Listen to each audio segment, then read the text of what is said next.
하나님, 오늘도 우리가 함께 모여 주님 예배하고 주님의 말씀을 봅니다. 주님의 말씀으로 우리를 채워주시고, 호세아 선지자가 말했던 것처럼 하나님을 아는 지식, 하나님 그것이 우리의 생명이고, 또 우리의 어, 충만한 삶으로 이끌어 주시는 아버지의 능력인 줄 믿습니다.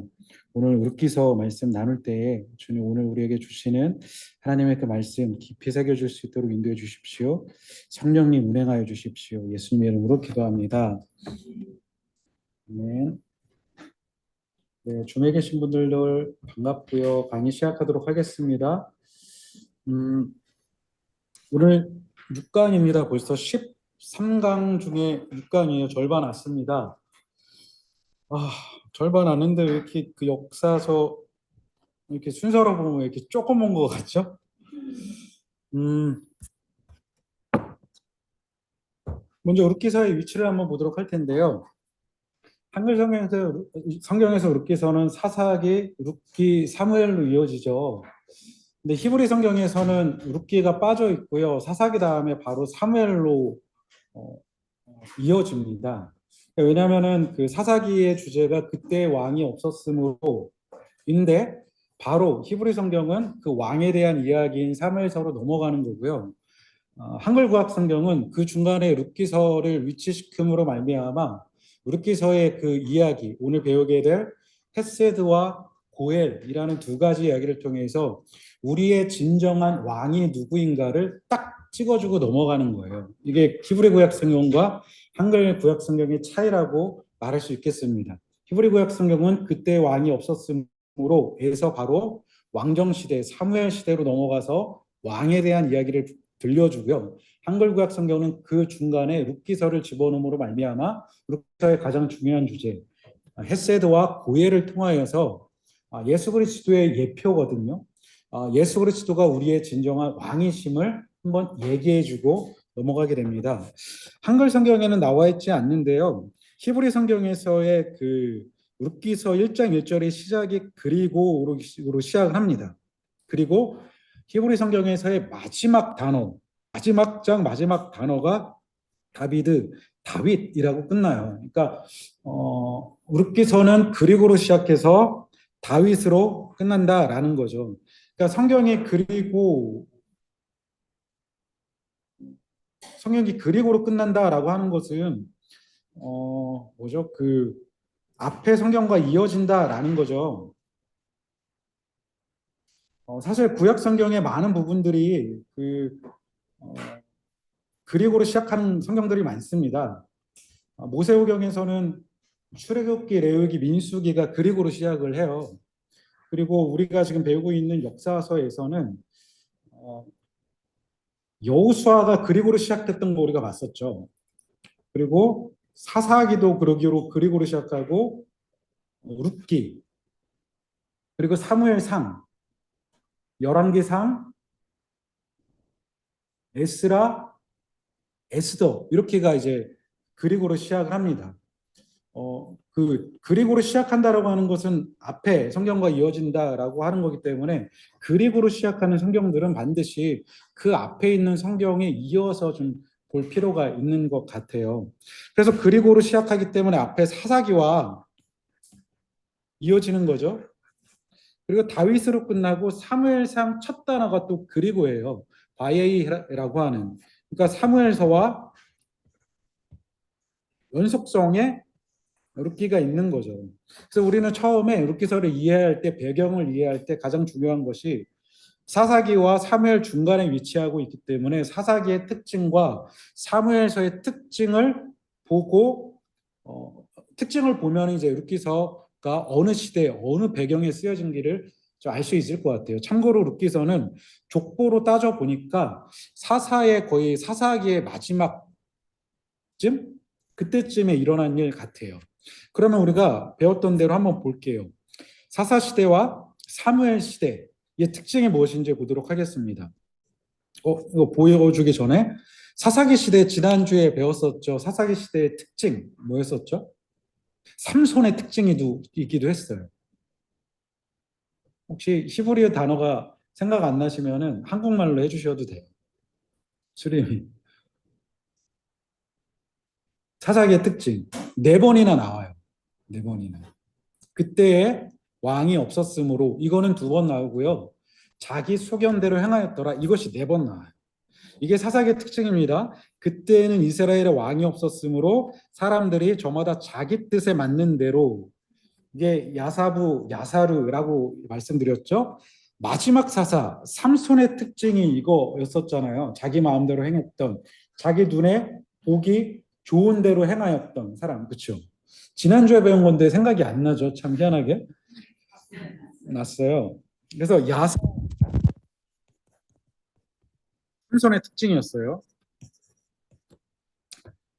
이게 자기 마음대로 행했던 게 이제 사사기의 특징이고요. 그러면 사무엘의 특징이 무엇인가? 사무엘이 직접적으로 등장하는 때가 3장이거든요. 근데 사무엘이 등장하기 바로 직전 1장부터 3장까지 사무엘의 시대가 이렇게 말하고 있어요. 그때에는 여호와의 말씀이 희귀하여 이상이 보이지 않았더라 라고 말을 하고 있어요. 이게 무슨 의미일까요? 하나님의 말씀이 희귀하여 이상이 흔히 보이지 않았더라. 이게 무슨 의미일까요? 말씀과 이상은 구약 성경에 보니까 예언자들, 선지자들을 통해서 하나님의 백성들에게 하나님의 뜻을 전달하는 기본 매개체가 말씀과 이상이에요. 그러니까 말씀과 이상이 없다라고 하는 것은 이 시대에 하나님이 없다라는 거죠. 하나님이 역사하시지 않았던 시대가 사무엘 초반까지의 시대입니다. 엘리 제사장이 있었던 그 시대.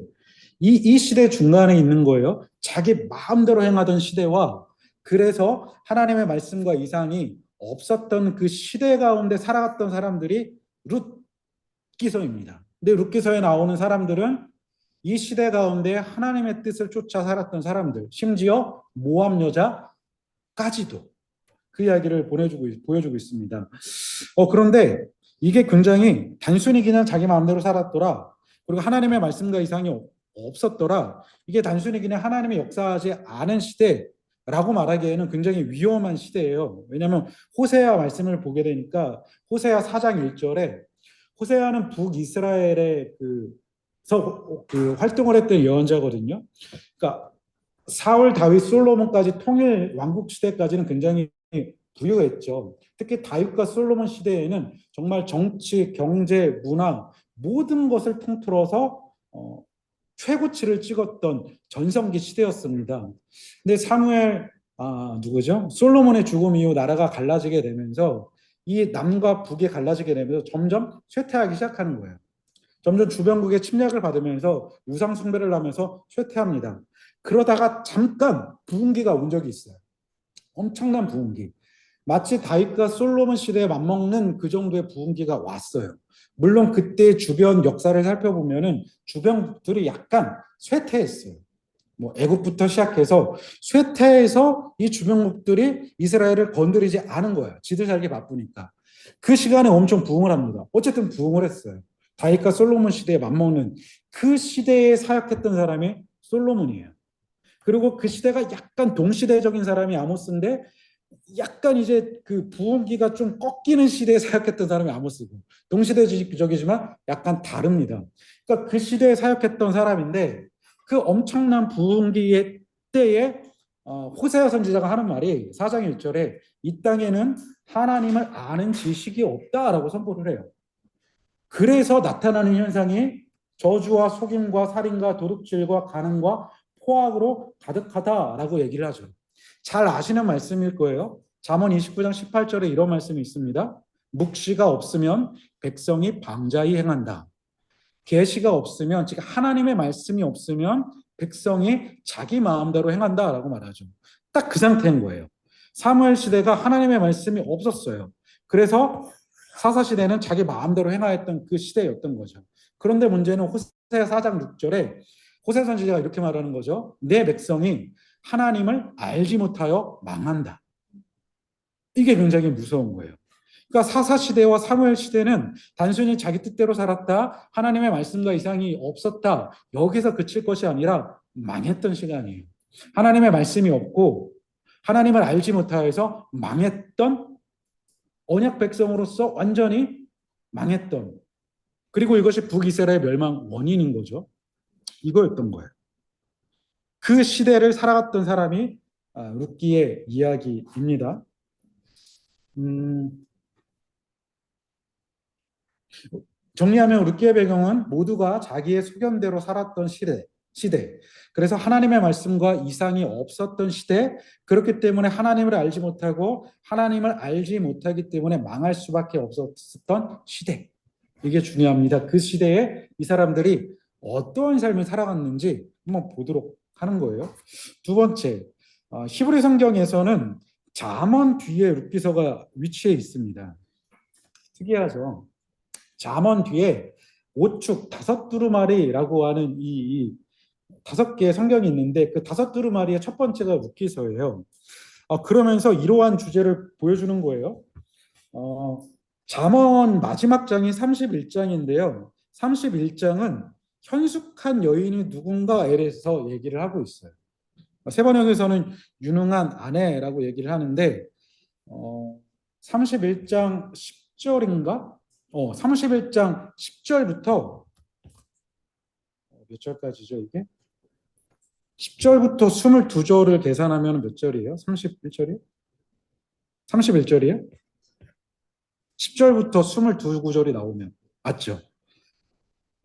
31장 10절부터 31절까지 현숙한 여인이 누군가에 대해서 이야기를 합니다. 그런데 이게 그 히브리 알파벳 시예요. 여기가 시거든요. 그러니까 히브리 자음이 22개잖아요. 그래서 영어로 따지면은 A, B, C, D 이렇게 가면서 10절은 A로 시작하는 단어, 11절은 B로 시작하는 단어, 13절은 C로 시작하는 단어 이런 식으로 해서 이렇게 써놓은 거예요. 그래서 알렙, 베이트, 김면 이렇게 해가지고 알파벳 순서대로 22절을 씁니다. 이게 그 히브리 자음으로 쓰여진 알파벳인데 특별한 뭐저거 있는 것은 아니고요. 구약 성경에 이런 게 되게 많아요. 시편에서도 이런 게 있고요. 예레미야인가 예레미야 에갈도 아마 이런 게 있어요. 굉장히 많이 나와서 되게 재밌는 부분이어서 알려드린 건데 그 시적인 표현을 통하여서 현숙한 여인이 누구냐라고 이야기를 하게 됩니다. 그러니까 잠언에서 그렇게 끝나니까 당연히 성경을 읽는 사람들은 현숙한 여인이 누구지? 라는 질문을 하게 되고 그리고 라고 시작하는 룻기서가 잠언 뒤에 이어지면서 현숙한 여인이 루시아라고 이야기를 해주는 거예요. 3장 11절에서 룻기 3장 11절에서 보아스가 룻을 향해서 너는 현숙한 여자다라고 이야기를 하거든요. 그러니까는 잠언 끝머리에서 말하는 현숙한 여인의 모델이 룻기서에 나오는 룻이라는 거예요. 그래서 우리는 룻기서를 볼 때 룻의 모든 행동, 그러니까 룻기서가 4장까지 있어요. 굉장히 짧은데 총 85구절이에요. 굉장히 짧죠. 시편의 한 장보다 짧아요. 85구절인데 이 중에 45구절이 대화체예요. 그래가지고 굉장히 이해하기 쉽고 그렇기 때문에 룻기서를 이해할 때는 대화의 뉘앙스를 잘 이해를 해야지 이해를 할 수 있습니다. 그런데 무슨 얘기 하려고 그랬지? 금방 까먹었네.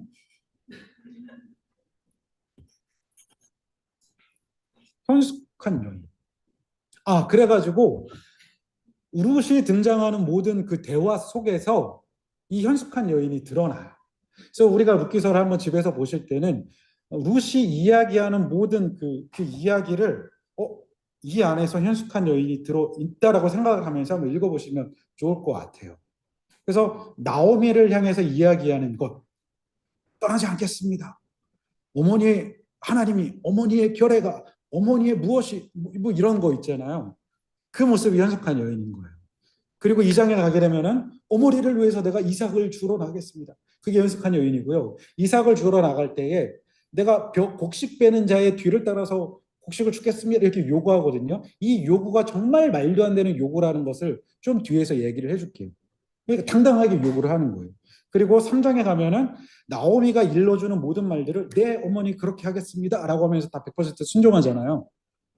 이게 현숙한 여인이라는 거예요. 그래서 룻기서에 나타난 룻의 이야기를 통해서 현숙한 여인이 무엇인지 한번 뽑아보시길 바래요. 이 부분은 제가 3년 전인가 4년 전에 했던 구약개관 룻기서 강의에 있거든요. 오늘은 그 얘기 안 할 거니까 제가 이거 들어봤어요. 이거 나 강의 어떻게 했지? 들어봤는데 내용이 너무 좋은 거예요. 진짜.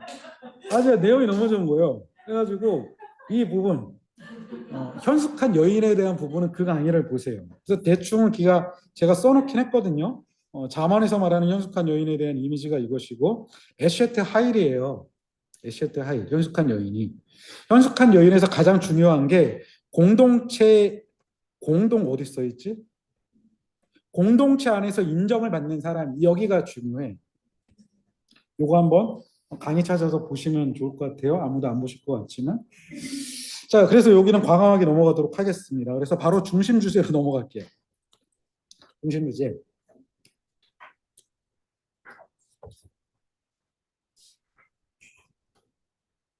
룻기서에서 가장 중요한 중심 주제 첫 번째는 구속과 인애입니다. 구속이라는 단어가 가알인데요. 가알에서 파생된 단어가 고엘이에요. 이게 되게 중요한. 고엘은 조금 이따 살펴볼게요. 성경 전체에서 그냥 구약 성경에서 그 구속하다, 구속이라는 단어가 몇 개가 있는데 그 중에서 가장 중요한 게 파다와 가알이거든요. 근데 이 가알이라는 구속이라는 동사가 총 116회 나와요. 구약 성경에. 근데 그 중에서 룻기에서만 22회 등장을 합니다. 룻기서가 85구절이라고 말씀드렸잖아요. 85구절에 이 가알과 가알에서 파생된 고엘이라는 단어 등등이 22번이나 나온다는 거예요. 85구절 중에서. 그래서 구약 성경이 다 그렇지만 정말 룻기서는 예수님의 예표를 보여주는 정말 탁월한 성경인 것 같아요. 그래서 룻기서는 4장밖에 안 되는데 그 단어 하나하나 이렇게 풀어 헤쳐보면은 그 굉장한 보물들이 있거든요. 그래서 4장 85구절인데 한 85년 걸릴 것 같아요. 이거 다 따져보면은. 신약도 그런 거 있잖아요. 에베소서 공부하신 분들 알겠지만 6장까지 있죠. 에베소서도 지금 주일 1시 반부터 2시 반까지 찬양팀 그 악기팀들 모여서 말씀을 나누는데 에베소서를 나누거든요. 한 달이 넘었거든요. 아직 1장을 못 넘어갔어요. 그래서 우리의 목표는 2장까지 끝내는 거다. 대충 하고 싶은데 이게 너무 깊어서 대충 못 가겠더라고요. 근데 룻기서가 그래요. 그래서 준비하면서 제가 엄청 빼느냐고 저를 많이 죽였어요. 빼야 된다, 빼야 된다. 나중에 한번 공부해 보시면 좋을 것 같아요. 그러니까 구속에 대해서 굉장히 잘 보여주는 거여서 룻기서는 예수 그리스도의 관점, 즉 구속사 관점을 한번 보시면은 굉장히 놀라운 보물들이 있을 것 같아요. 그래서 예를 들어 앞부분에서 나오미가 텅 빈 나오미로 나오죠. 완전히 망했습니다. 그죠? 완전히 망했어요. 이 상태가 구속사적으로 보게 되면은 죄로 인하여서 스스로를 구원할 수 없는 인간이 처한 비참한 현실을 의미하는 거예요. 그런데 여차저차 이를 통해서 가득 채워진 나오미로 회복이 되는 거예요. 누구를 통해? 룻과 보아스를 통해. 이 회복된 나오미는 예수 그리스도의 구속사로 통하여서 새롭게 되어진 구속받은 그 사람에 대한 예표인 거죠. 그러면 그 중간에 있는 룻과 보아스는 누구에 대한 예표일까요? 예수님에 대한 예표인 거예요. 그래서 룻이 보아스를 향한 헤세드 몇 가지 특징이 있거든요. 그게 예수님의 사역이고요. 이따가 볼게요. 보아스가 룻과 나오미를 향한 몇 가지의 행동들, 헤세드가 예수님에 대한 예표더라라는 거예요. 그걸 한번 보도록 하겠습니다. 그리고 특별히 이 구속이라는 단어를 많이 나타나는데 룻은 모함 여자예요. 모함 여자. 근데 이 모함 여자가 메시아의 계보에 딱 들어가 버리잖아요. 마태복음에 보게 되면은 메시아의 그 계보에 들어가는 5명이 있죠. 다말, 라합, 룻, 바세바, 마리아. 다 좀 문제가 있는 사람들이죠. 근데 신명기 23장 3절에 보니까 무서운 말씀이 있어요. 모압 사람은 영원히 여호와의 총에 들어오지 못한다라고 말하는 거예요. 왜냐하면 이유는 이제 신명기에 써 있죠. 그러니까 모압 사람은 영원히 하나님의 백성이 될 수가 없다라는 거예요. 총에 들어올 수 없다라는 게.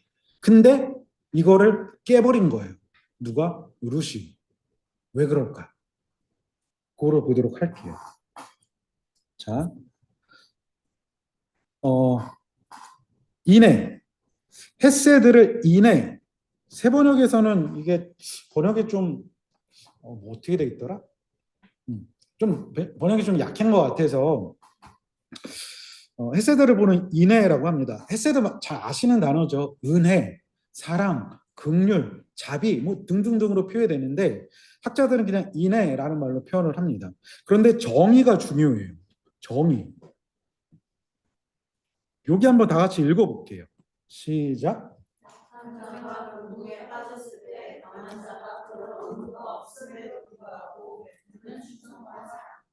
네, 이게 헤세드의 정의입니다. 우리 주변에 있는 사람이 어려움에 빠졌을 때에 약한 자, 그럴 의무가 없음에도 불구하고 이게 중요한 거예요. 그럴 의무가 없음에도 불구하고 베푸는 충성과 사랑이 헤세드라는 거예요. 이게 중요해요. 그럴 의무가 없음에도 불구하고 어떻게 자발적인 헌신과 자발적 순종과 자발적 충성과 사랑과 베품과 포기라는 거예요. 이게 헤세드입니다.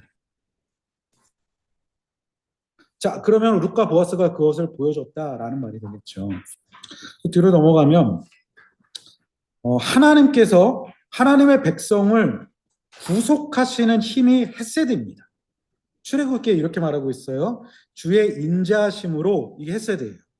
주의 헤세드로 주께서 구속하신 백성을 인도하시되라고 말해요. 성경에서 헤세드와 구속이라는 단어가 함께 나온 구절이 여기에요. 하나님이 자신의 백성을 가을, 고엘, 구속하시는 그 힘이 그 원인이 이유가 헤세드라는 거예요. 이게 하나님의 소성이에요. 하나님은 긍휼, 자비, 은혜가 풍성하셔서 죽음에 처한 자신의 백성을 구할 수밖에 없으신 분이에요. 어떻게? 자신의 아들을 내어주심으로 말미암아. 자, 그래서 룻기서를 통해서 이 개념을 보게 되면 텅 빈 나오미의 삶을 채우려면 기업 물을 자가 필요합니다. 그래야 살아날 수 있는 거예요. 기업 물을 자는 조금 이따 공부를 할게요. 이를 위해서는 룻이 보아스와 반드시 결혼을 해야만 합니다. 그러지 않고서는 기업 물을 자가 없는 거고 그러지 않고서는 텅 빈 나오미가 회복되지 못하는 거예요. 그런데 룻이 빈부를 물론하고 젊은 청년과 결혼하지 않고 기업 물을 자인 나이 든 보아스와 결혼하려면 시어머니에 대한 사랑과 충성, 인자하심이 헤세드가 요구되는 일인 거예요. 이 말이 무슨 말이냐면 이 당시 결혼 저기로 보게 되면 그 누구야? 룻은 10대라고 봐요. 10대예요. 아무리 나이가 많아도 20대 초반이 될 거예요. 뭐 마리아도 마찬가지였었죠. 그리고 모압 여자예요.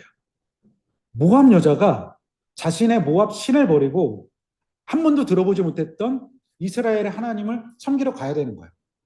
그리고 나오미는 좀 어떤 사람이죠? 모든 걸 잃었어요. 이미 베들레헴에서 모압으로 갈 때 모든 것을 버리고 떠났어.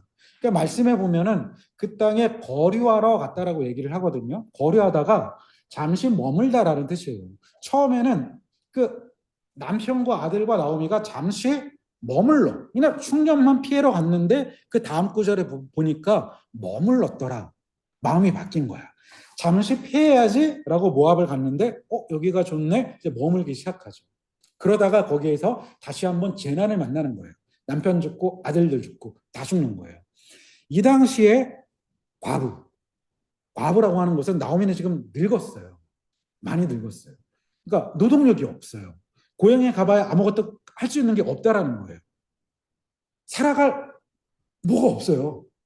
진짜 없어요. 그래서 아마 이 당시에 과부는 보통 이제 몸을 파는 일로서 생계를 유지했다고 하는데 나오미는 그럴 수도 없는 상황인 거예요. 그러니까 룻이 그런 나오미를 따라서 베들레헴에 간다라고 하는 것은 내가 나오미 책임지겠다 이 말인 거예요. 10대가 그거를 왜 해? 그래서 나오미가 어머니 집으로 돌아가라. 가서 좋은 남편 만나라라고 말하는 게 룻은 충분히 젊고 좋은 남편을 만날 수 있는 상태인 거예요. 근데 룻이 그것을 포기하고 어머니를 따라가죠. 성경에 보니까 붙쫓았다라고 얘기해요. 붙쫓다라고 얘기를 했어요. 이게 다바크인데 이 다바크라는 단어가 흔히 사람이 하나님을 붙잡았다라고 쓰일 때는 단어가 다바크예요. 그러니까는 이 단어를 굳이 사용하면서 루시 나오미를 그만큼 간절하게 붙잡고 따라갔다. 내가 너를 책임져 줄게. 이 말의 뉘앙스가 거기 있는 거죠. 루시 그것을 왜 하냐고. 그죠? 고향을 떠나서 낯선 땅에 이방 신을 가서 아무것도 할 수 없는 것. 그래서 가서 이삭을 주워야 되잖아요. 그러니까는 그 일부터 시작해서 기업물자가 되기 위해서는 보아스라는 사람과 결혼을 해야 되는 거예요. 보아스는 유력한 사람이라고 나오거든요. 땅 부자의 재산 부자의 나이가 많은 사람이에요. 10대가 나이가 많은 사람하고 결혼을 해야만 나오미를 살릴 수가 있는 거예요. 그러니까 나오미에 대한 헤세드가 없으면은 그 일을 할 수가 없는 거지. 그죠? 계속 구속관 인해가 나오네요. 자, 여기는 넘어가 볼게요. 자, 두 번째 중심 주제. 이 중심 주제 다 얘기한 다음에 내용으로 들어가서 다시 한번 이걸 배경으로 한번 볼 거니까 한번 기억해 두세요. 고엘. 고엘이라고 하는 것은 아까 말했던 가알에서 파생된 거예요.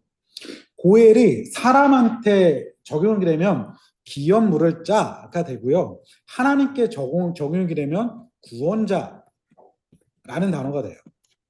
기업 물음. 기업 물음이 무엇인지 세 가지 역할이 있어요. 피 무르기의 책임이 있고요. 몸 무르기 책임이 있고요. 땅 무르기 책임이 있어요. 하나님이 아브라함에게 본토 친척 아비집을 떠나라고 하는 얘기가 이 고엘을 끌어내라고 얘기하는 거예요. 이 세 가지, 피 무르는 친족, 몸 무르는 친족, 땅 무르는 친족을 과감하게 잘라내고 내가 내게 지시할 땅으로 가라라는 거예요. 그러니까 고대 세계에서 고엘이 없다라고 하는 것은 고엘은 가까운 친족이에요. 사촌, 오촌 이런 식으로. 그러니까 이 사람들이 무슨 역할을 해주냐? 내가 무고하게 살해를 당했어. 그럼 이 원수를 갚아주는 사람들이 내 친척들 고엘인 거예요. 그래서 피무르기인 거예요. 내가 노름을 하다가 돈을 다 잃었어요. 그래서 고대 세계에서 빚을 지면 노예로 팔려야 되잖아요. 내가 수리민의 집에 노예로 팔려. 근데 나의 고엘된 여러분들은 그것을 보고 있으면 안 돼. 그래서 대신 몸값을 지불해서 손절하면 안 돼. 손절하면 어떻게 되는지 알아요? 뒤에 나와 이걸. 침 뱉고 신발 벗고 이렇게 한단 말이야. 손절하면 안 돼. 이건 법이야. 그래가지고 돈을 수리민에게 지불하고 내가 노예가 안 되게끔 돈을 갚아줘야 돼. 여러분들이. 이게 고일이야. 세 번째 땅 무르기. 빚을 갚기 위해서 땅을 팔았어. 근데 이 당시의 땅은 하나님이 주신 땅이잖아요. 그래서 친족들 범위로 준 거예요. 그래서 친족들에게 준 이 범위의 땅은 계속적으로 이게 뭐지? 세습이 돼야 되는 거야. 내 땅을 수레미에게 팔았으면 배웠죠. 희년이 되면 수레미는 돌려줘야 돼. 그렇죠. 돌려줘야 돼. 근데 그때 말했던 부자 청년, 재산이 많은 부자 청년, 그 재산이 땅이라고 말씀드렸잖아요.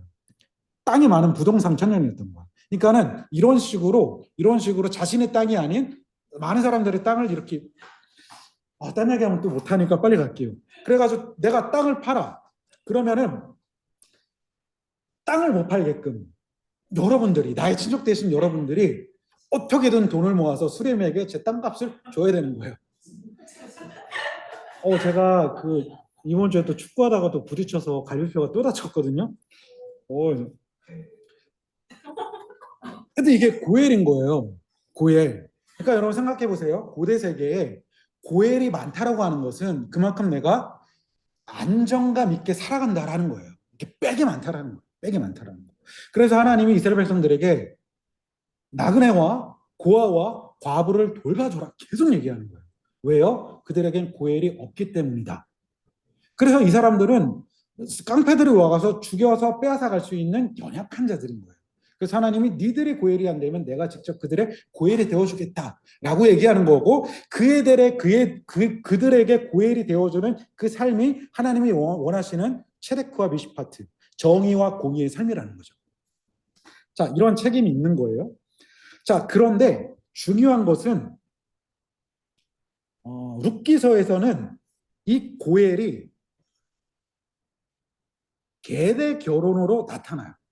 원칙적으로 고엘의 법과 계대 결혼은 달라요. 다른데 고엘 안에 계대 결혼의 정신이 들어가 있다라고 보면 돼요. 고엘의 그 고엘의 책임은 세 가지가 있어요. 하지만 계대 결혼이라고 하는 것은 고엘의 법을 지켜나기 위해서 하는 거예요. 쉽게 말해서 제가 아들을 낳지 못하고 죽었어요. 그럼 제 이름의 대는 끊어지는 거죠. 제 동생이 제 아내, 즉 형수와 결혼해서 아들을 낳는 건데 제 동생이 아들이 아니라 얘는 제 아들이 되는 거예요. 그래서 제 이름으로 대가 이어지는 거예요. 저의 이름이 끊어지지 않도록 이 동생이 안 하면 밑에 동생, 안 하면 가까운 사람, 이런 식으로 하는 거예요. 그런데 재밌는 게 이거 이따가 얘기합시다. 자, 그런 거예요. 그래서 사회적 안정망이라는 거예요. 고엘도 한 사람을 지켜내기 위한 안정망이고요. 계대 결혼도요, 한 사람을 지켜내기 위한 고대의 안정망이다라는 거예요. 자, 계대 결혼이란 친족 안에서 한 사람과 그의 땅을 보호하는 것이다. 아들이 없으면 그 사람의 이름이 없어지고요. 아들이 없으면 그 사람의 땅이 어디론가 가버리게 되는 거잖아요. 남의 땅이 되는 거잖아요. 결국 계대 결혼의 기본 원리와 기업 모름의 기본 원리, 목적은 동일한 거다.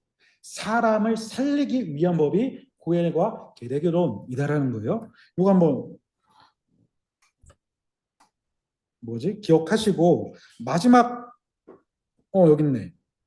그런데 계대 결혼과 기업 모름은 법률적으로 강제적인 것이 아니었어요. 그래서 무조건 해야 되는 것이 아니라 내가 선택할 수 있어요. 순차가 있어요. 첫 번째 기업 물을자가 포기하면 두 번째 기업 물을자가 선택할 수 있고 이 사람이 포기하면 세 번째 기업 물을자가 선택할 수 있는 거예요. 보아스는 두 번째 기업 물을자였어요. 근데 기업 물을자가 난 생각해 봤는데 난 도저히 안 되겠어. 나의 형수와 결혼해서 아들을 낳아줄 수 없을 것 같아. 형수랑 나는 왼수지간이야. 난 절대 안 돼. 포기할 수 있는 거야. 그때 포기할 때 어떻게 하느냐? 사람들에 의해서 신벗김을 당합니다. 사람들이 와서 신을 벗고 신을 뱉어요. 팔 뱉고 당신은 신벗김 받은 자의 집이다 라는 말을 영원 세세토록 듣게 되는 거예요. 명예가 훼손되는 거예요. 중동 사회에서 명예라는 것은 굉장히 중요하잖아요. 그러니까 그 정도의 명예가 훼손된다라고 하는 것은 사실 그 지역에서 고립된다는 얘기예요. 근데 그것까지 감사할 수 있느냐? 그럼 신을 벗어라. 기업을 무르지 말아라. 계대 결혼하지 말아라라는 거예요. 그런데 이따가 보게 되겠지만 첫 번째 기업 물을 자, 그러니까 보아스에 앞서서 첫 번째 기업 물을 자가 스스로 신을 벗어요. 어떻다는 거예요? 그 사회가 그렇게 망가진 거예요. 원칙적으로는 사람들이 신을 벗어서 침 뱉고 신벗김 나간 자요라고 저주해야 되는 건데 나 못하겠어. 내가 신 벗을게. 까짓것 뭐 벗고 그냥 보여주는 거예요. 장로들 앞에서. 그만큼 하나님의 법이 사라진 사사시대 사무엘 시대라는 거죠. 자, 그렇습니다. 자, 마지막 중심 주제가 우연이에요. 우리 만남은 우연이 아니야. 그것은 하나님의 섭리였어요. 하나님의 섭리 방식에는 우연과 필연과 하나님의 작정이 있는데요. 요거는 사무엘이나 아니면은 그 왕정 시대, 그 다윗 시대에 들어가서 한번 정리를 해보면서 요 우연에 대해서 한번 생각을 해볼게요. 우연이 하나님의 섭리거든요. 그러니까 왜 그때 하냐면은 사무엘에 들어가자마자 등장하는 그 제사장 이름이 혹시 누군지 아세요? 엘리예요. 근데 대제사장은 아론의 아들이 돼야 되는 건데 아론의 첫째 아들과 둘째 아들은 그 이름 중 유명한 나답과 아비오잖아요. 죽었어요. 하나님이 하지 말라는 드리지 말라는 불을 들여서. 근데 세 번째 아들이 엘르아살, 네 번째 아들이 이다말이에요. 그러면 당연히 엘르아살에서 대제사장의 계통이 쭉 나와야 되는 거야. 그죠? 근데 첫 번째는 엘르아살이었고 두 번째는 엘르아살의 계통 비느하스였어요. 근데 어느 순간 여기에서의 대제사장이 끊어지고 이다말 계통의 엘리라는 사람이 대제사장이 돼버린 거예요. 근데 이 이유를 성경에서는 알 수가 없어요. 학자들도 추정만 할 뿐이에요. 근데 더 재밌는 것은 엘르아살이 아닌 이다말 계통의 엘리 제사장으로 오다가 다윗 시대에 사독과 누구죠? 아비아달 두 명의 대제사장이 등장을 하는 거야. 사독은 엘르알 계통이고요. 아비아달은 이다말 계통이에요. 원칙적으로 대제사장은 한 명이 해야 된다, 두 명이 해야 된다, 세 명이 해야 된다. 한 명이 해야 된다. 근데 갑자기 넷째 아들의 전통을 이어받더니 다윗 시대에 대제사장이 두 명이 돼버리는 이 상황. 되게 웃긴 상황이에요. 왜 그럴까를 이제 다윗 시대나 사사기 시대, 사무엘 시대에 설명을 하면서 하나님의 섭리까지 한번 이어져 볼게요. 일단 한번 기억해 두시고요. 자, 그럼 구조와 내용으로 가보도록 하겠습니다. 여기 또 중요합니다. 자, 룻기서의 구조는 굉장히 간단합니다. 보통 드라마에 비유를 해서 결미와 서막과 결미가 있어요. 그리고 그 안에 1막, 2막, 3막, 4막이 있어요. 그래서 서막이 딱 열리고 커튼이 딱 닫힌 다음에 커튼이 열리고 1막이 딱 시작이 돼요. 그리고 커튼이 닫히고 커튼이 열린 다음에 2막이 시작되는 거예요. 그래서 구조를 보게 되면 서막과 1막은 1장이고요. 2막은 2장, 3막은 3장, 4막과 결미는 4장인 거예요. 대충 내용을 보게 되면 서막에서 나오미가 흉년을 피해 모압으로 가는데 거기에서 더 강력한 흉년을 만나죠. 남편과 두 아들이 죽습니다. 그렇죠? 1막에서는 모압에서 베들레헴에 양식이 있다함을 소식을 듣고 며느리와 함께 룻과 함께 돌아오죠. 자, 2막입니다. 2막에 이제 그 우룻이 먹고 살아야 되니까 제가 이삭을 주어 오겠습니다. 그때가 이제 보리추수 때라고 얘기를 해요. 그래서 우연히 밭에 갔는데 우연히 보아스의 추수밭이었고요. 우연히 그때 마침 보아스가 등장을 합니다. 그래서 보아스를 만나요. 그래서 보아스가 딴 데 가지 말고 여기서 이삭을 주어라. 가지고 이만큼 주어요. 한 에바를 주셨대요. 한 에바.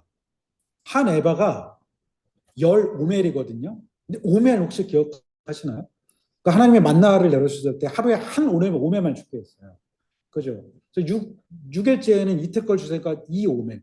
한 오멜은 한 사람이 하루치 식량인 거예요.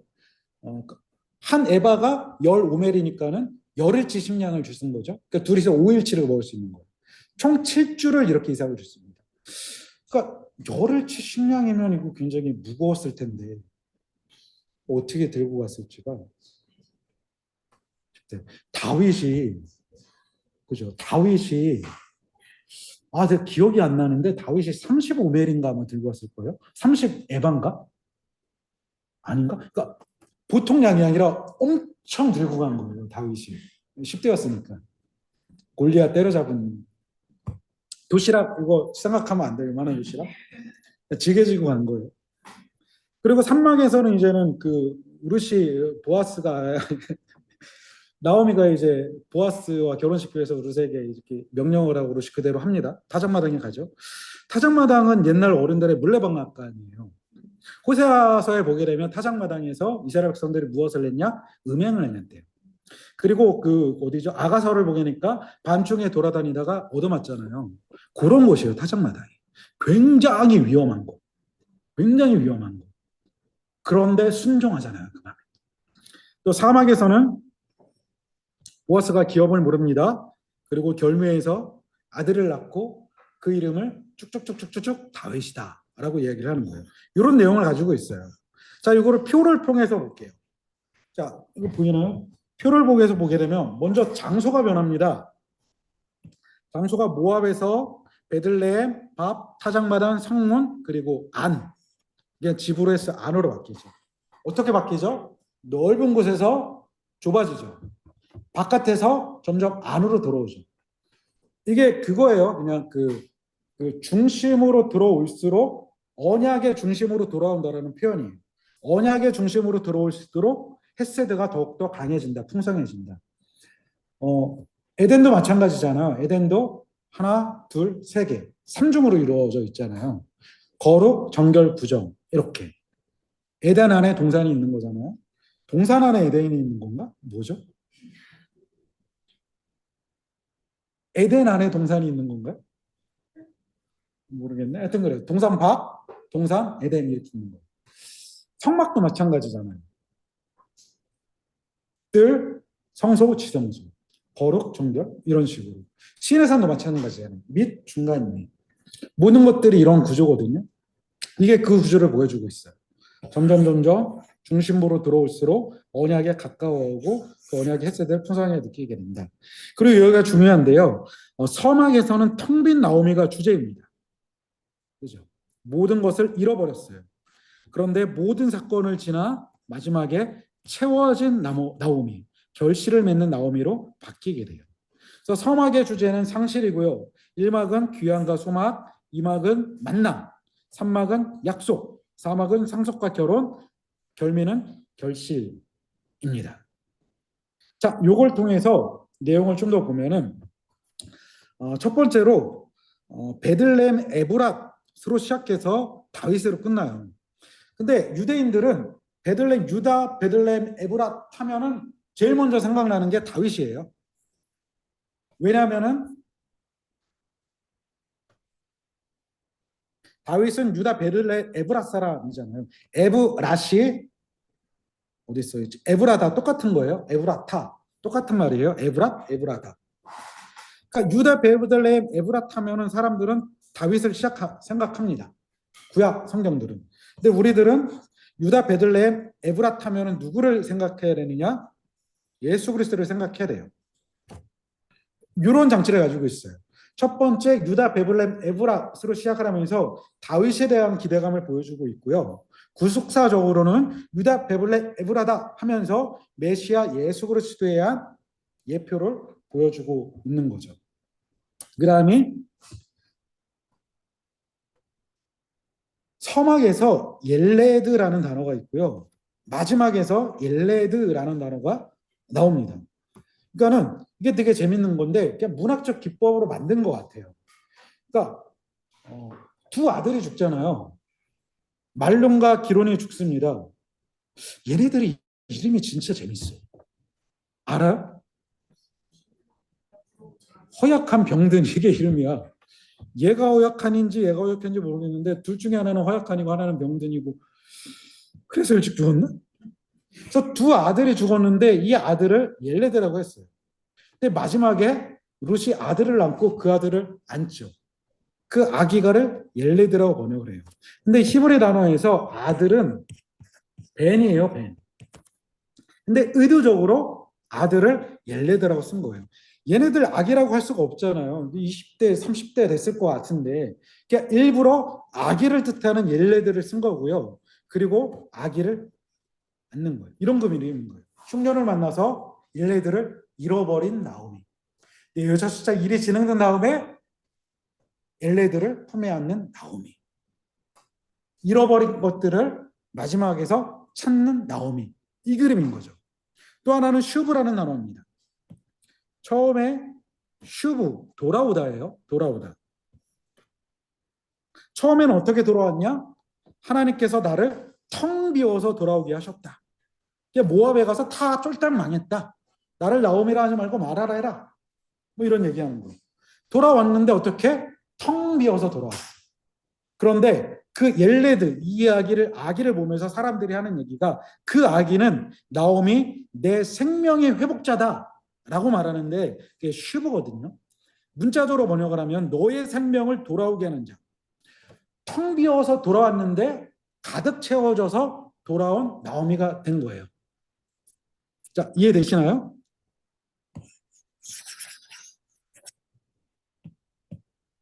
옐레드와 슈브 두 단어를 통해서 처음에 나오미는 텅 빈 나오미였어요. 망한 나오미, 상실한 나오미.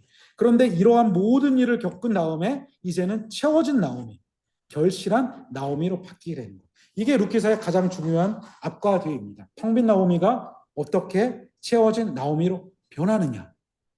어떻게 이렇게 됐을까요? 어떻게? 그 이유가 1막부터 4막까지 있는 거예요.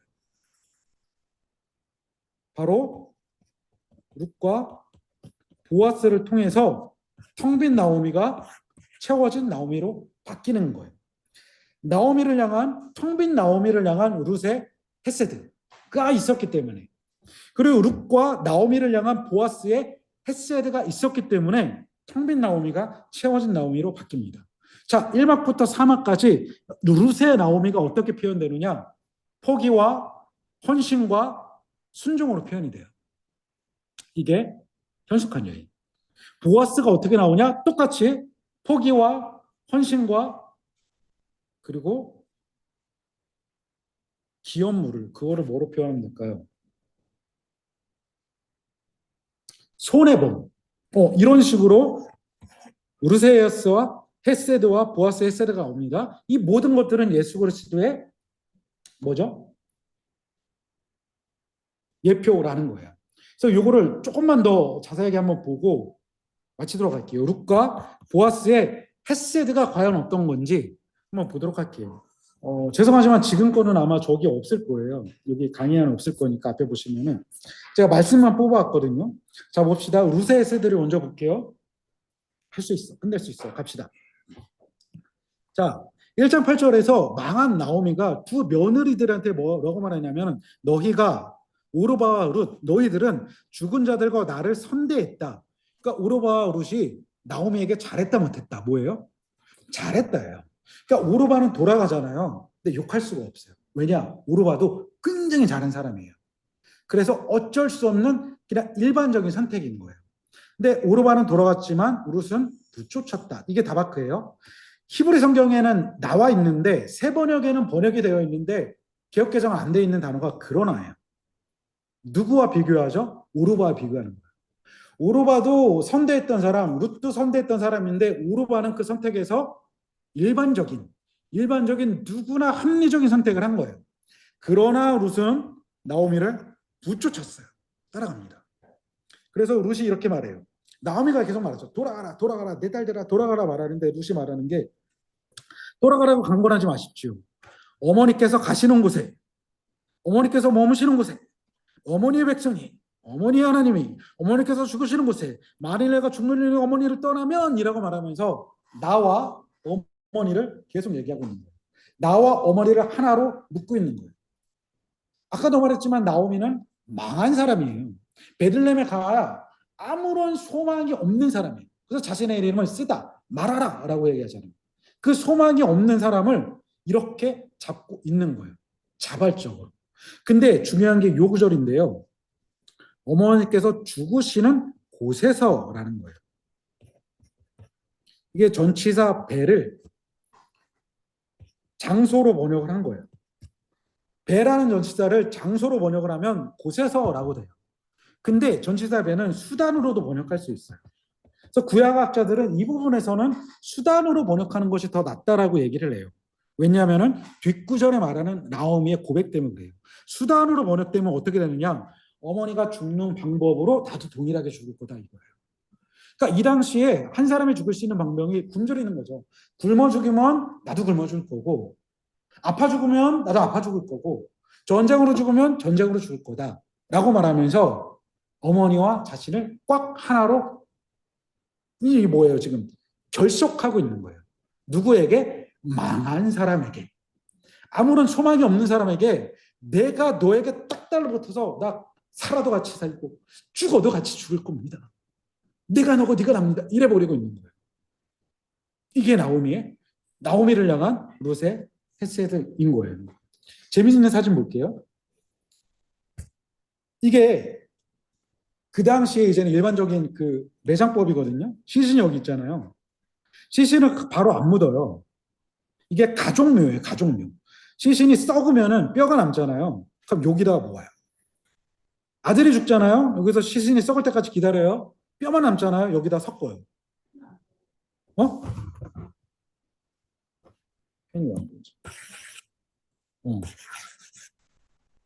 뼈를 여기다, 시신을 썩으면은 뼈를 골라서 여기다가 넣는 거예요. 또 다음 사람 여기다가 눕히고 썩으면 여기다가 하고. 그래가지고 이제는 그 나오미가 하는 얘기가 몇 절이죠? 어머니께서 죽으시는 곳에서 나도 죽어 거기 묻히겠다라는 말이 이 말이에요. 죽어서도 만나겠다. 죽어서도 당신과 하나 되겠다. 그러니 나 떠나라고 말하지 말아라. 나 마음에 결심했다. 망한 당신과 함께하기로 결심했다. 이 얘기인 거예요. 무섭죠. 자, 그러면은 룻의 이러한 헤세드를 통하여서 성경은 무엇을 말해주고 있는 걸까? 성경이 말한 구속사적으로 보게 되면은 사람이 보여줄 수 있는 선대는 보아스가 최고예요. 선대를 했어요. 그러나 하나님께서 보여주시기 원했던 헤세드의 특징이 무엇인지를 룻을 통해서 보여주는 거죠. 룻이 하는 모든 고백과 행동은 하나님만 하실 수 있는 조건 없는 사랑인 헤세드인 거예요. 헬라어로는 아가페, 아가페가 여기 속하죠. 그리고 이것이 하나님께서 그의 백성들이 그 땅에서 살아내길 원했던 삶의 방식이었다라는 거예요. 이게 이웃사랑, 정의와 공의라는 거죠.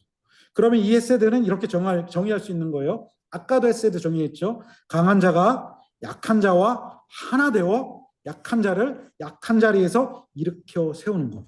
이게 헤세드예요. 이러한 헤세드를 보여주신 분이 누구? 예수님인 거예요. 죽은 자가 우리잖아요.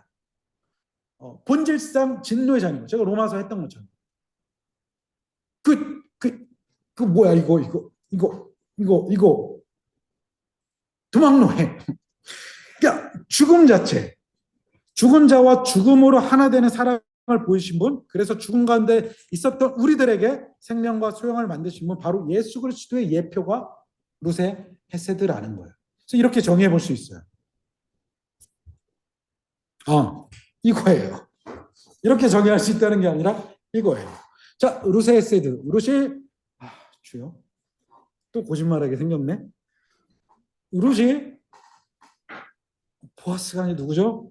나오미에게 보여준 그 모든 행동들이 이 예수님에 대한 예표라는 거예요. 자, 보아스의 헤세드를 봅시다. 보아스는 무엇을 보여주고 있는지. 이것도 드릴까요? 제가 다음 주에 해서 드릴게요. 자, 보아스가 2장에서 나오미를 만납니다. 빨리 갈게요. 우연히 보아스의 밭에 이르러요. 섭리로. 때마침 보아스가 밭에 와요. 이게 주인들이 잘 안 오는데 섭리죠. 그리고 저기 서 있는 한 여자를 봅니다. 수많은 여자들이 있었을 텐데 룻이 보이는 거예요. 이렇게 쭉 이렇게 다가오는 거죠, 룻이. 그래서 종들에게 말해요. 저 여인이 누구냐? 그래서 종들이 말합니다. 저희는 모압에서 온 여인인데 이러쿵저러쿵 곡식을 뭐 해달라고 합니다라고 얘기하는 거예요. 그러면서 이제 보아스가 하는 얘기가 내 딸들아 들어라. 내 딸아 들어. 이삭을 주러 다른 밭으로 가지 말며 여기 떠나지 말고 나의 소년들과 함께 있으라. 그들이 베는 밭을 보고 그들을 따르라. 축축축 하는 거죠. 그러니까 몇 가지 약속을 해요. 첫 번째, 수입에 대한 약속이에요. 7주 동안, 보통 7주 동안 하는데 그 추수를 여기에서 주세라는 거예요. 그리고 안전에 대한 약속이죠. 소년들에게 너를 건드리지 말라. 안전에 대한 약속. 그리고 복지에 대한 약속. 목이 마르거든 저물을 먹어라. 엄청나잖아요. 누군지는 모르는 건 모압 여인이 은혜를 베푸는 그 사람을 만나고 있는 거예요. 근데 여기가요, 베는 밭. 이게 재밌는 게, 이거 설명을 해볼게요. 그 룻이 그 종들에게 사원한테 가가지고 곡식 빼는 자의 뒤를 따라가게 해주십시오. 이렇게 요청을 해요. 근데 이삭 줍는 것은 모세오경에서 말해놓은 그 고엘이 없는 사람, 고아 나분의 과부를 위해서 곡식들을 남겨놓는 거예요. 근데 이게 마지막 때 줍는 거거든요. 혹시 농사 져보신 분 있나요? 벼농사? 저희 집은 아직도 농사를 짓고 있어서 제가 독립하기 전까지 농사를 졌죠. 제가 대학교 딱 들어가자마자 그해 5월달 벼 심을 때 아버지가 저한테 넘겨주신 게 있어요. 이양기를 넘겨주셨어요. 벼 심는 도구. 땡땡땡땡 하면서 이젠 네가 심어라 이거죠. 근데 요즘에는 이제 기계가 잘 돼 있어서 콤바인이라고 하는 걸 하잖아요. 근데 태풍이 한번 오면 벼가 이렇게 쓰러져요. 근데 그 쓰러진 거를 이렇게 세우지 않으면 여기서 싹이 나서 못 먹어요. 그래가지고 태풍이 와서 쓰러지면 이렇게 세워서 한 단이 이런 묶음이 되거든요. 몇 단을 이렇게 해서 묶어서 이렇게 세워놔요. 추수 때까지. 근데 요즘에는 기계가 너무 좋아서 그런 것도 알아서 다 하더이다. 근데 옛날에는 기계가 안 좋아서 이렇게 논이 이렇게 있으면은 여기 약 1m. 왜 안 보이지? 요거로 할게요. 이렇게 있으면은 여기 네 기퉁이 1m 정도의 네 기퉁이는 콤바인 옛날 기계는 이렇게 들어가지 못해서 낫으로 베야 됐어요. 그러면 낫으로 벨 때 형과 저와 아버지는 곡식 베는 자가 되는 거고요. 엄마와 두 명의 누나들은 이삭을 줍는 곡식 벤 것을 나르는 자가 되는 거예요. 그림이 뭐냐면은 낫을 들고 이렇게 합니다. 이렇게 묶어가지고 이렇게 넣어놓죠. 그럼 뒤에 저희 엄마와 누나들이 따라다니면서 이 저희들이 베놓은 것을 이렇게 안아서 논 바깥으로 이렇게 갖다 놓는 거예요. 이게 일반적인 추수법이었어요. 곡식 베는 자가 저와 아버지가 하는 거고요. 이걸 나르는 자가 엄마들이 하는 거고요. 그렇게 타작마당으로 옮기면 끝납니다. 그럼 남아있는 곡식들이 있잖아요. 요걸 이제 가난한 사람이 주는 거예요. 이게 법이에요. 근데 룻이 요구하는 게 뭐예요? 곡식 베는 자 뒤를 따르겠다라는 거예요. 우리 엄마처럼 누나처럼 베는 거 그냥 족족 주워가겠다는 거예요. 그러니까 그만큼 죽지. 그러니까 그 요구 자체가 말이 안 되는 건데 그 요구를 하고 있는 현숙한 여인. 잠언에서 대담한 여인으로 나오냐. 근데 지금 뭐예요? 룻이 그거를 허용하는 거예요. 이거 말도 안 되는 거예요. 보아스가 그거를 그렇게 하라. 언제까지? 7주 동안 인애를 베푸는 거예요. 자, 그래가지고 룻이 깜짝 놀라죠. 아니, 당신이 누구시간데 이 모함 여자, 이방 여자한테 그런 은혜를 베푸시고 돌보시나니까. 그때 보아스가 하는 얘기가 나는 소문을 들었다. 네가 모압에서 나오미를 얼마나 선대했는지, 얼마나 포기하고 따라왔는지, 네가 어머니에게 왜 이렇게 말이 안 나와? 헷세드를 보였으니 나도 너에게 헷세드를 보여줄 것이다. 어디 써 있어 그거? 안 써 있네. 그걸 하는 거예요. 너의 선대를 보았다. 이제 내가 너한테 선대를 하겠다. 그 사람을 만나는 거예요. 자, 이렇게 만나게 됩니다. 자, 그 다음에 이제는 3장에서 이제 타작마당에서 만나서 당신이 나의 기업물을 짜입니다. 라고 얘기하죠. 그때 보아스가 오케이, 내가 기업을 물러주겠다. 라고 얘기를 해요. 근데 보아스는 나오미의 기업을 잃을 첫 번째 사람이 아니었어요. 두 번째 사람이었어요. 그래서 첫 번째 사람이 노를 해야 자기에게 선택권이 있는 거예요. 그래서 4장에 시작하자마자 성문으로 올라가서 누군가를 기다립니다. 마침 또 나오죠. 기업물을 자가 지나가는지라. 보아스가 그에게 아무개요라고 부릅니다. 아무개요. 별로 중요하지 않은 사람이요. 이런 표현이에요. 그러면서 얘기를 해요. 그리고 성읍장로 10명을 모읍니다. 이게 증인이에요. 성문이라고 하는 것은 재판의 역할을 했던 곳에 장로들이 모여서 증인의 역할을 하는 거죠. 그리고 여기에서 설명을 합니다. 이 아무개한테 모압 지방에서 돌아온 나오미가 우리 형제 중에 엘리멜렉의 남편이잖아. 엘리멜렉의 소유지를 팔려 하는데 네가 기업물을 짜 1순위다. 네가 나오미의 땅을 사서 기름을 물러라. 네가 하지 않으면 내가 하겠다. 그랬더니 이 사람이 뭐래요? 내가 물르겠다라고 말해요. 이러면 안 되는 거거든요. 나 못하겠다 해야지 보아스가 기업을 물르는 건데 이 첫 번째 기업 물을 사람이 내가 물르겠다라고 얘기하는 거예요. 그리고 나서 보아스가 설명을 합니다. 잘 들어봐. 기업 물은다는 것은 이거야. 땅을 사고 끝나는 게 아니라 룻과 결혼해. 그에게 아들을 낳아줘. 그리고 그 아들을 그 죽은 남편 말론의 대를 이어줘. 그리고 그 아들에게 이 네가 샀던 땅을 어떻게 해야 돼? 돌려줘야 돼. 이 얘기를 하는 거야. 잘 설명을 했나요? 그러니까 이 아무개라는 사람 입장에서는 내가 이득 볼 게 없는 거야. 비싸게 돈 주고 사와서 나오미는 지금 늙었어요. 그죠? 나오미의 땅을 사와서 나오미가 아들을 낳지 못하고 죽어버리면은 그 땅은 영원히 자기 땅이 되는 거예요. 자기 기업이 되는 거예요. 근데 그게 아닌 거죠. 룻과 결혼해야 돼? 아직 10대야? 아들을 낳아야 돼? 아들을 낳으면은 그 아들을 죽은 남편 말론의 아들이 되어가야 돼. 그 아들에게 내가 샀던 땅을 돌려줘야 돼. 나에게 남는 건 없는 거야. 손해 보는 거야.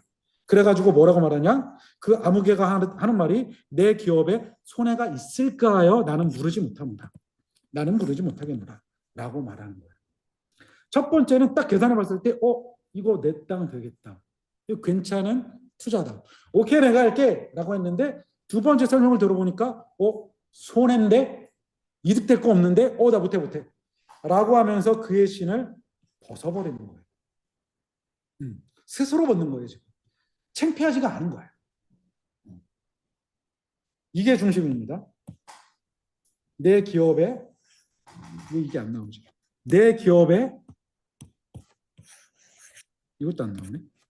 내 기업에 손해가 있을까 하여. 근데 아까 기억나시나요? 고엘, 기업, 무렵, 계대 결혼은 원래 손해 보는 거예요. 손해 보면서 저 사람을 살리는 게 고엘인 거예요. 이게 고엘의 법칙인 거예요. 근데 나한테 손해가 있으니까 안 하겠다라는 거예요. 자, 선택권이 누구한테 왔죠? 보아스에게 왔습니다. 보아스는 어떻게 선택할까요? 4장 9절에서 이렇게 말합니다. 모 장로들과 모든 백성들에게 내가 엘리멜렉과 기름과 말론에게 있던 모든 것을 나홈의 손에서 산 일에 너희가 증인이 되었다. 내가 기업 물을 거라는 거예요. 두 번째, 또 말론의 아내 모압 여인의 룻을 사서 그의 아내 맞이하고 쭉쭉쭉쭉 고엘이 되고 계례 결혼을 하겠다라는 거예요. 아무개의 말에 의하면 보아스는 지금 무슨 일을 하는 거죠? 아무런 도움이 되지 않는 일을 하는 거예요. 손해보는 일인 거예요. 아들을 낳으면 말론의 아들로 줘야 되는 거예요. 그러나 이 사람은 이것을 했다라는 거죠. 자, 그러면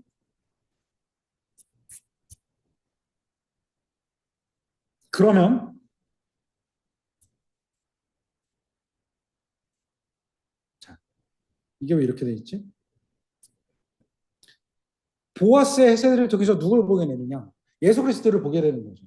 로마서 5장 한번 읽어볼게요. 다 같이. 시작. 우리가 아직 연약할 때 계약대로 그리스도께서 강권하지 않은 자를 위하여 죽으셨다. 의인을 위하여 죽는 자가 쉽지 않고 선인을 위하여 의롭게 죽는 자가 꼭 있거니와 우리가 아직 죄인 되었을 때 그리스도께서 우리를 위하여 죽으심으로 하나님께서 우리에 대한 자기의 사랑을 확증하셨습니다. 예, 이게 딱 보아스의 헤세드잖아요. 의인을 위해서 선인을 위하여 용범히 죽는 자는 혹 있습니다. 그러나 죄인인 사람, 망한 사람, 소망이 없는 사람에게 헤세드가 되어줄 사람은 없다라는 거예요.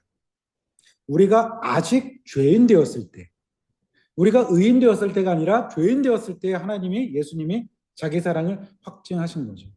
보아스가 아무런 이득이 없어요. 심지어는 이 계보에 보아스가 올라가면 안 되는 거예요. 여기에 말론이 올라가야 되는 거예요. 근데 성경은 기업 물을 사람 보아스를 오벳의 아버지라고 말하고 그를 통해서 다윗, 그를 통해서 예수 그리스도를 오게 하는 거예요. 자, 적용점. 헤세드와 고엘 그리고 코이노니아 이 부분만 보도록 할게요.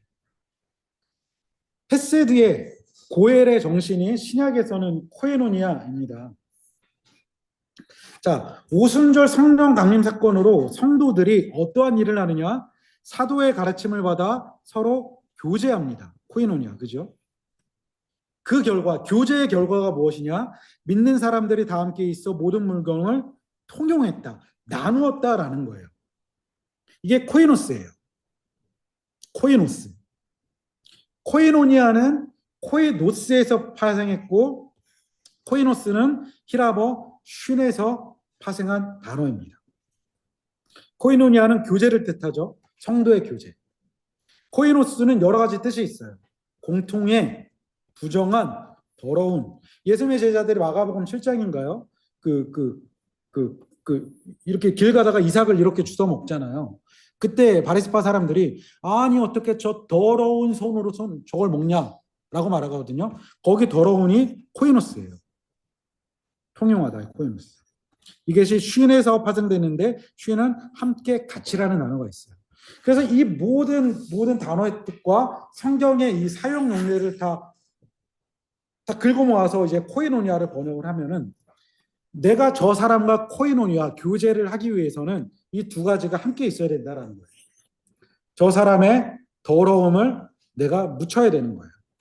저 사람의 좀 잘못된 것을 내가 감수를 해야 되는 거고요. 저 사람의 보기 싫은 것들을 내가 나의 것으로 안아줘야 코이노니아가 이루어진다라는 거예요. 그 코이노니아를 이루신 분이 예수님이죠. 십자가에서 죽으실 때에 우리의 더러운 옷을 자신이 입으셨고 자신의 거룩한 옷을 우리에게 입히신 거예요. 코이노니아의 완성은 십자가입니다. 십자가는 죽는 거죠. 다시 말하면 교회의 가장 중요한 덕목 중에 하나가 코이노니아예요. 코이노니아. 근데 코이노니아를 이루기 위해서는 반드시 그 사람의 더러움, 부족함, 잘못된 나에게 정말 꼴보기 싫은 것들까지도 나에게 묻혀야 된다는 거예요. 그것을 그럼에도 보아스처럼 그럼에도 룻처럼 안고 가야 된다라는 거예요. 재밌는 얘기로 마칠게요. 옛날에 제가 설교했을 때 한번 얘기했던 건데 이게 그 책에 있는 내용인데 그 책에 있어요. 그 책. 제 생각이 안 나요. 천국과 지옥의 그 차이점을 아세요? 그 책에 의하면. 네? 그죠. 기억나시죠? 기억나시네요? 지옥에 먹을 게 많대요. 맛있는 게 많대요. 근데 천국에도 맛있는 게 많대요. 근데 문제는 지옥에서는 자기보다 긴 숟가락을 들고 퍼먹어야 되는데 자기보다 숟가락이 기니까 못 먹는 거야. 절대 못 먹는 거야. 그래서 굶어 죽는데요. 이게 안 돼. 이게 길어. 엄청 한 3m래요. 3m. 안 돼. 손으로 안 돼. 이게 법칙이야. 그게 안 된다니까. 그게 안 되는. 맨 끝을 이렇게 잡아. 이런 사람들 처음이네. 근데 웃으면 아파요. 근데 문제는 천국도 먹을 게 많은데 천국도 마찬가지인 거예요. 똑같이 긴 숟가락을 가지고 먹어야 되는 거야. 근데 천국에서는 떠서 옆 사람을 먹여주는 거지. 근데 지옥에서는 떠서 혼자 먹으려니까 못 먹는 거야. 그래서 굶어주는 것이 지옥이고 나눠주는 것이, 그래서 배부르는 것이 천국이다라는 거예요. 그래서 배부르다라는 거지. 자, 루스 헤세드, 보아스 헤세드, 예수님의 지난주 숙제가 그거였었잖아요. 적용. 그 에브라임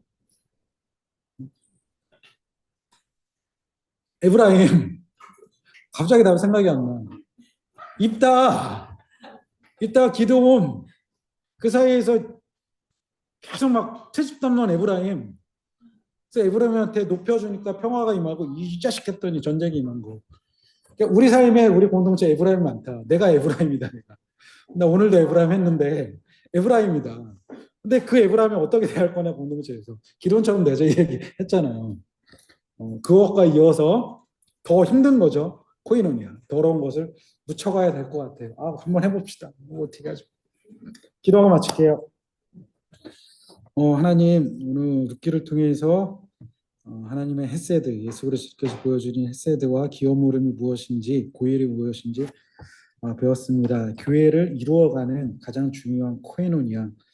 그러기 위해서는 룻이 보여준 헤세드와 또 보아스가 보여준 헤세드의 삶을 살아야 되겠습니다.